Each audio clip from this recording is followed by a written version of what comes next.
Thanks to inflation and the rising costs associated with just living here in the United States, the fight for a $15 an hour minimum wage has been revised to a number that I think makes a lot more sense, $20 an hour.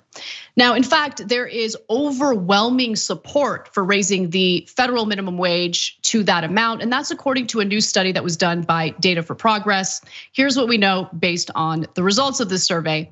74% of voters support raising the federal minimum wage to $20 an hour. That's almost 3 times the current level of the abysmal $7.25 an hour. I'm actually very surprised because that has to include a very significant number of Republicans or people who say they're independents but are conservatives or whatever. And that's really impressive. You would think based on that you might see some politicians actually campaigning on that, and you actually see very few. Bernie Sanders was just doing some sort of organizing thing for, I think in that case, it was a $17 minimum wage just in the last couple of days. But how many politicians can you think of that have campaigned on anything like that? Some of the Democrats in the last election finally got around to $15 an hour after mocking anyone who was pushing for that for the last 4 years or so. But $20, no. And this is not some fringe thing. Like if you're ever led to believe by the news that your economic views are fringe because you believe things like this, these polls should reassure you that no, it's fringe on the news, it's fringe in the halls of Congress, but it's not fringe amongst regular people. They know the score.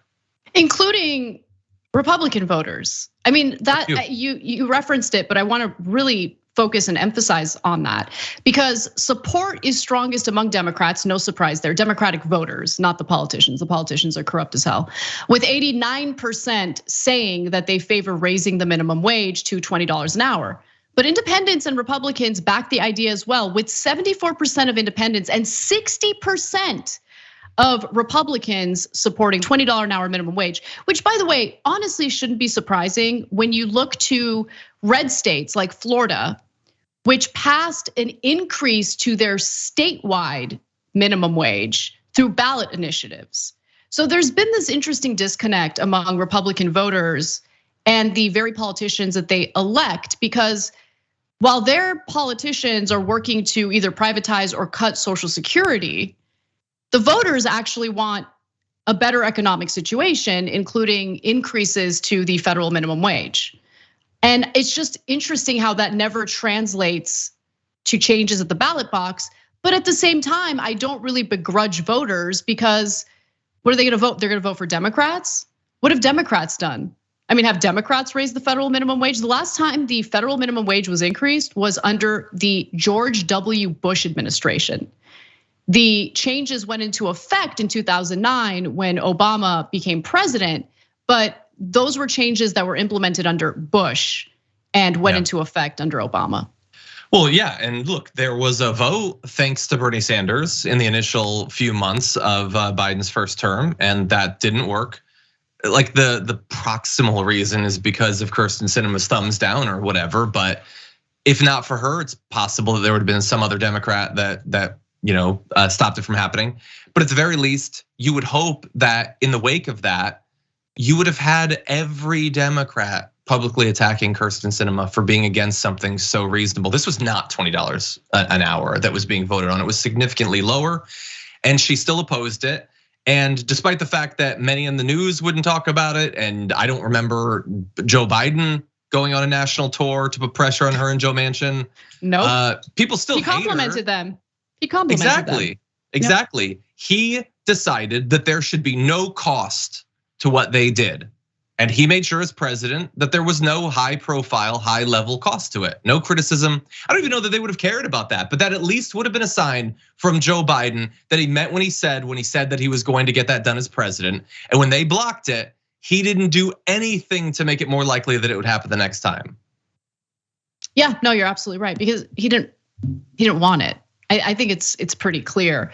And by the way, look, $15 an hour was what progressives were fighting for in 2016. Obviously, the cost of living has increased significantly since then. So if you really look at it, let's go to the research done by MIT in 2021.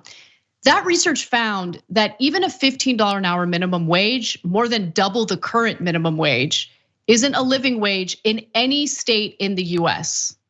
Okay, you're barely making enough. In fact, if you're working a 40-hour-a-week job with the current federal minimum wage, you earn about $1,300 a month. That's it. That's it. $1,300 a month. How are people supposed to live on that? They can't. So obviously the current federal minimum wage isn't enough. Even a $15 an hour minimum wage isn't enough. And that's according to researchers at MIT.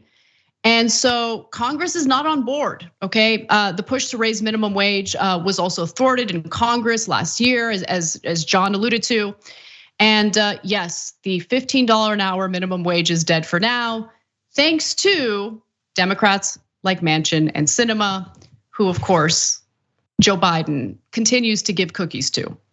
So through the debt ceiling negotiations, Senator Joe Manchin, who torpedoed Biden's agenda, gets a massive handout in the form of fast tracking a natural gas pipeline that will run through the state of West Virginia, a project that will benefit him, a project that Manchin has been wanting.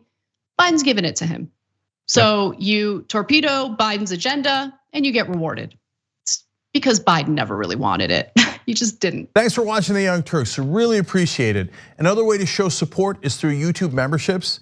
You'll get to interact with us more. There's live chat emojis, badges. You've got emojis of me, Anna, John, JR. So those are super fun. But you also get playback of our exclusive member-only shows and specials right after they air. So all of that, all you gotta do is click that join button right underneath the video. Thank you.